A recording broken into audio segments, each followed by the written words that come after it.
Buen día tengan ustedes, estimados estudiantes de la IEP El Triunfo, siguiendo con estas clases virtuales del curso de biología.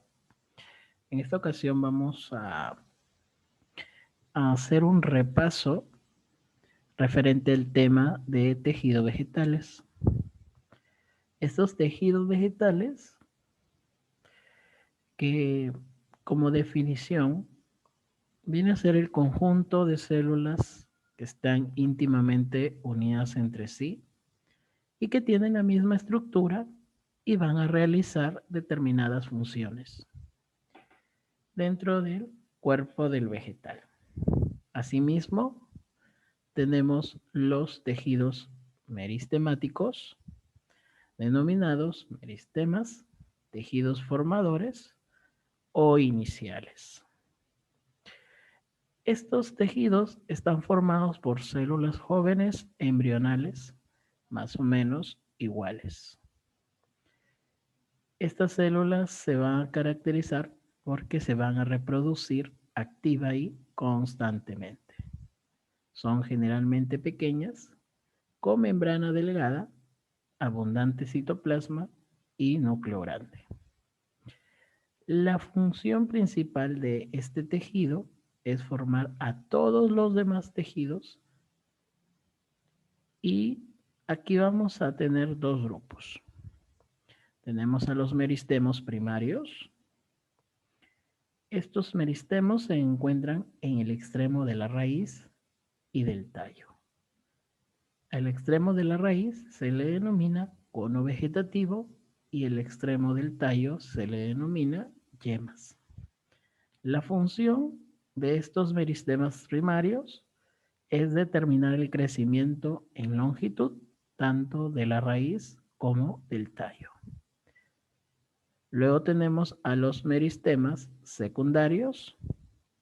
Estos se encuentran en el interior de las raíces y de los tallos. Están dispuestos en capas celulares concéntricas,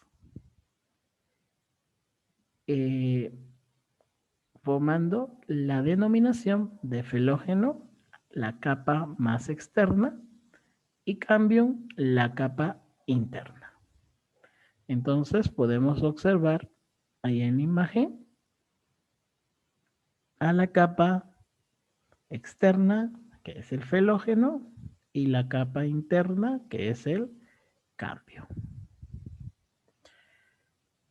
La función que tiene este tejido es determinar el crecimiento en grosor tanto de las raíces como de los tallos respectivamente. El siguiente tejido se denomina tejidos parenquimáticos. Estos son llamados simplemente parénquimas y forman la mayor parte de la masa de los vegetales y por esta razón va a recibir el nombre de tejidos fundamentales. Presentan células isodiamétricas y su membrana son delgadas. Su citoplasma está muy aplicado a la membrana celular. Llevan un núcleo pequeño y una o varias vacuolas grandes. La función que tienen estos tejidos parenquimáticos es de nutrir o alimentar a los vegetales y elaborar las sustancias alimenticias. Y también estas sustancias alimenticias se van a almacenar en forma de sustancias de reserva. Como ejemplo tenemos al almidón. Vamos a clasificar a estos tejidos parenquimáticos en cuatro tipos de tejidos. Tenemos al tejido o parénquima clorofiliano, también denominado asimilador o clorénquima. Sus células llevan cloroplastos y estos van a tener un pigmento de color verde llamado clorofila. Gracias a estos tejidos se pueden elaborar o sintetizar sustancias orgánicas. Y esto va a permitir que realicen la fotosíntesis o asimilación clorofiliana. Este tipo de parénquima se encuentra en las hojas y en todas las partes jóvenes y de color verde de los vegetales. Luego tenemos el parénquima incoloro o de reserva. Aquí sus células carecen de cloroplastos, tienen la función de almacenar sustancias de reserva en forma de almidón. Y los vamos a encontrar en los órganos subterráneos, como son la raíz, los bulbos, los rizomas, tubérculos, entre otros. Luego tenemos el parénquima acuífero. Este parénquima tiene las células cuya función es almacenar agua o sustancias acuosas. Es propio de las plantas xerófitas como el cactus. Luego tenemos al parénquima aerífero o también denominado aerénquima. Aquí sus células se van a disponer dejando espacios intercelulares denominados mestos o lagunas. Ejemplos tenemos a las plantas acuáticas. Luego tenemos otro tipo ya de tejido denominado tejidos conductores. Estos tejidos conductores van a estar formados de dos clases de tejido. Tenemos allí el tejido leñoso, también llamado leño, adroma, xilema o simplemente madera. Estos, a su vez, van a estar constituidos por los vasos leñosos. Estos son tubos formados por la superposición de células muertas. Sus paredes laterales se encuentran engrosadas o lignificadas y las membranas intermedias se pueden absorber o desaparecer total o parcialmente. El engrosamiento de las paredes laterales no va a ser uniforme y es por eso que vamos a tener los siguientes vasos o tubos leñosos.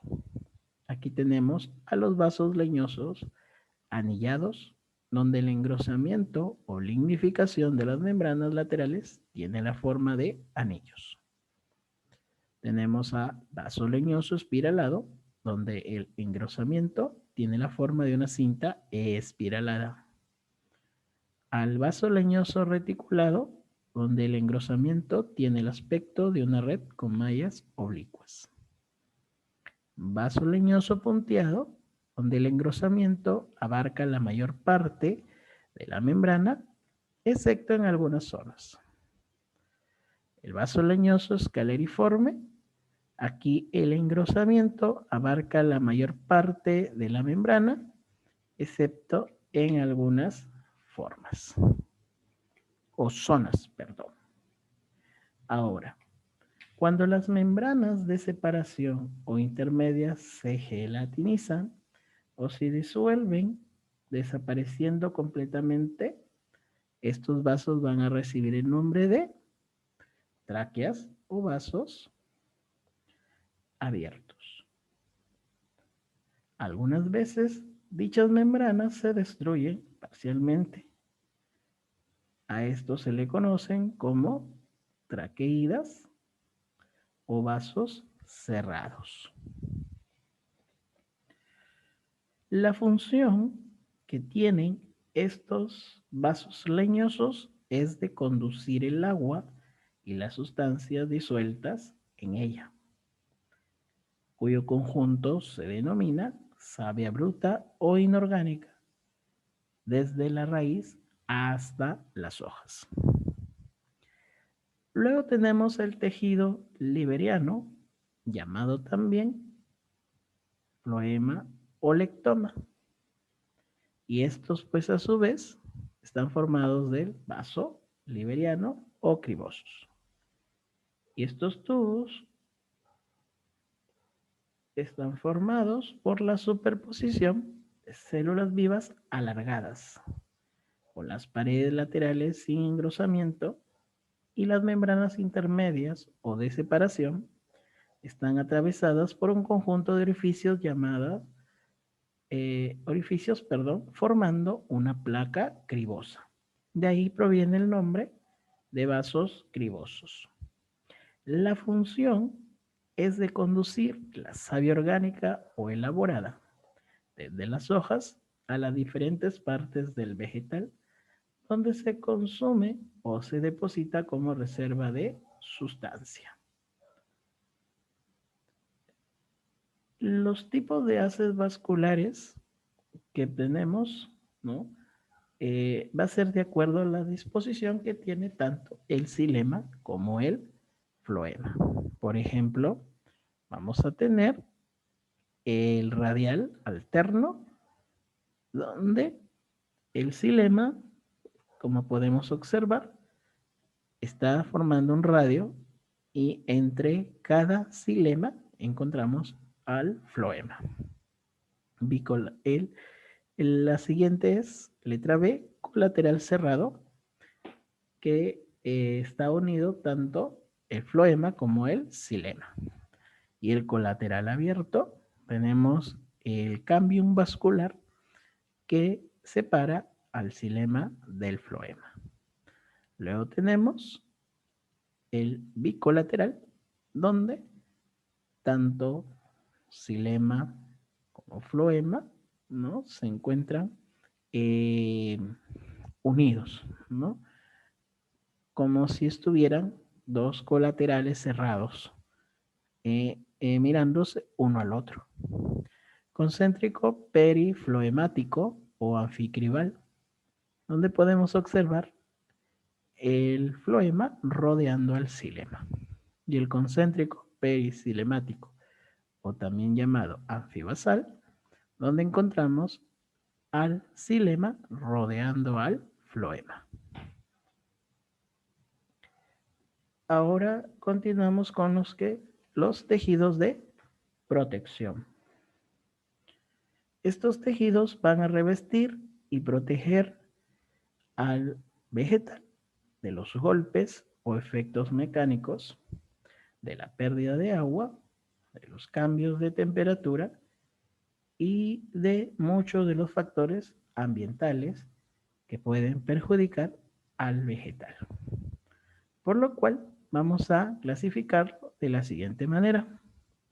Tenemos la epidermis o tejido epidérmico. Este consta de una sola capa de células vivas de forma variada. Estas tienen citoplasma reducido a delgadas capas parietales. Generalmente no presentan cloroplastos. El citoplasma lleva vacuolas grandes llenas de jugo coloreado. Estas se denominan antocianinas o incoloro. La pared externa se va a engrosar y esto se debe a porque está impregnada de una sustancia celulósica e impermeable llamada cutina. Ahora, estos va a presentar ciertas modificaciones ahí en este tipo de tejido. Por ejemplo, tenemos a los estomas, los cuales son aberturas muy pequeñas y permiten la comunicación de las ondas profundas del tallo y de las hojas con el ambiente.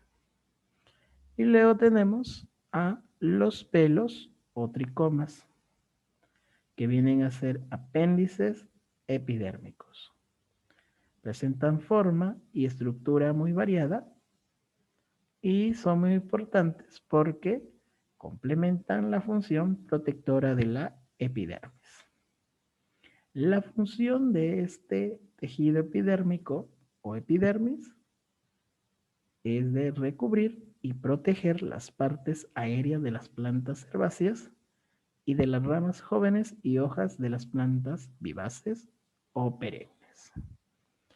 Como segundo tipo o clase tenemos al suber o tejido suberoso, el cual está constituido por varias capas de células muertas.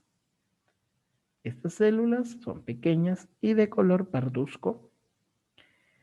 Tienen membranas suberificadas, quiere decir que están impregnadas de una sustancia impermeable llamada suberina. En el exterior van a presentar las lenticelas o lentejuelas, los cuales van a reemplazar a los estomas. Y estos van a ser formaciones verrugosas, ovales o fusiformes, dispersas en las superficies suberificadas. Van a estar formadas por células redondeadas muertas y mantienen en comunicación el interior del organismo vegetal con el ambiente.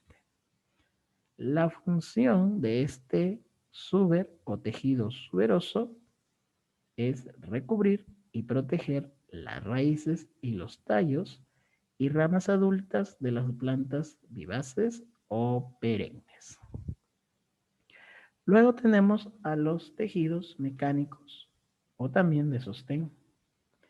Estos van a formar el esqueleto de las plantas, proporcionándoles la rigidez y así poder mantener su forma, poder soportar su propio peso y contrarrestar las fuerzas de los vientos y de otros factores ambientales. Aquí vamos también a tener diversos tipos de tejido mecánico. Por ejemplo, tenemos el tejido colenquimático o simplemente llamado colénquima. Este tejido está formado por células vivas isodiamétricas o rectangulares y son muy parecidas a las células parenquimáticas, de las cuales derivan tanto por su forma como por su contenido clorofílico. Su membrana va a estar engrosada desigualmente. Si se engruesa solo en los ángulos, van a recibir el nombre de colénquima convexo o angular. Y si es que se engruesa toda la membrana, se denominará colénquima cóncavo. La función de este tejido es proporcionar resistencia y flexibilidad y se van a encontrar en los órganos vegetales jóvenes. Luego tenemos al tejido esclerenquimático o esclerénquima, que está formado por células muertas. Sus membranas van a estar totalmente engrosadas y a menudo lignificadas. Y según la forma de las células, van a recibir diferentes denominaciones. Por ejemplo, tenemos las células esclerenquimáticas y las fibras esclerenquimáticas. Con respecto a las células esclerenquimáticas, también denominadas esclereidas o células pétreas, estas son cortas, poliédricas y se encuentran en los huesos de los frutos como el durazno, la tagua o marfil vegetal, la lúcuma, entre otros.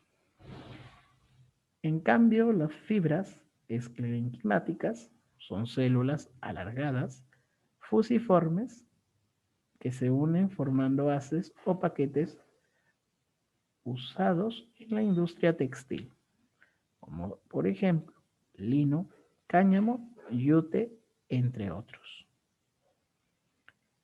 Estos tipos de tejidos se van a encontrar en los órganos vegetales ya desarrollados o maduros, por lo cual son considerados los tejidos de sostén por excelencia.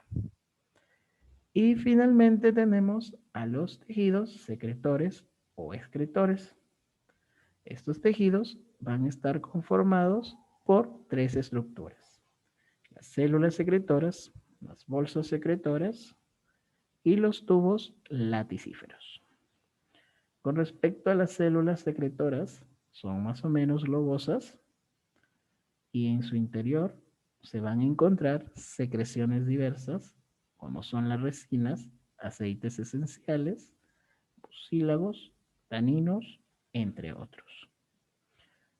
Con respecto a las bolsas secretoras o espacios secretores, estos se forman por la disgregación o disolución de grupos de células y se encargan de segregar también diversas sustancias como las esencias, resinas, taninos, entre otros. Y finalmente tenemos a los tubos laticíferos.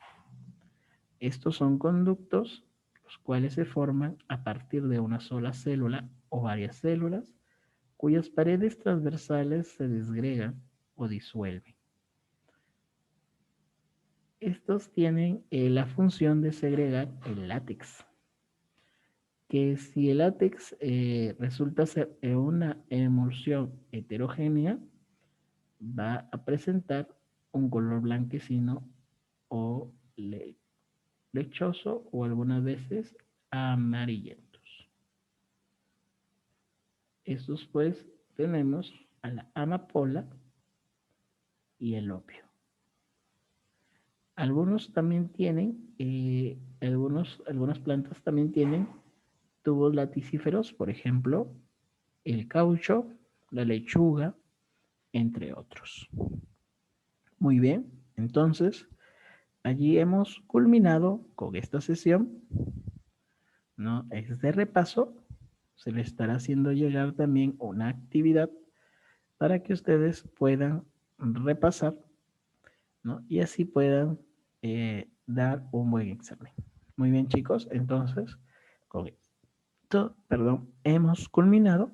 Les agradezco por su atención y nos veremos en una próxima oportunidad. Cuídense, hasta luego.